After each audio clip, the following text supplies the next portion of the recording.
पंजाब के सरकारी स्कूलों के उस्ताज़ा के लिए खुशखबरी, अब ट्रांसफर के लिए दफातर के चक्कर नहीं लगाना पड़ेंगे। महकमा तालीम पंजाब ने ई ट्रांसफर ऐप मुतारिफ करवा दी, जिसके जरिए उस्ताज़ा घर बैठे तबादले की दरख्वास्त दे सकेंगे। वजीर तालीम मुराद रास कहते हैं कि ई ट्रांसफर से अरबों रुपए की करप्शन का खात्मा होगा।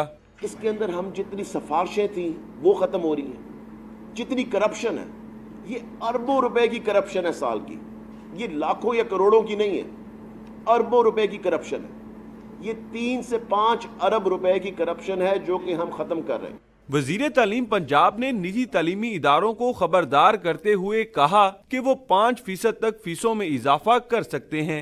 5% से ऊपर कोई नहीं बढ़ा सकता। आपको किसी स्कूल का पता लगता है कि उन्होंने 5% से ज्यादा बढ़ाई है, प्लीज हमारे पास आए। हमने पहले भी एक्शन लिए, हम अब भी एक्शन लेंगे। मुराद रास ने बताया कि उस्ताज़ा की रिटायरमेंट की उम्र 55 साल तक करने पर भी गौर किया जा रहा है। कैमरामैन अदनान इकबाल के साथ नुमान लियाकत, डॉन न्यूज़, लाहौर।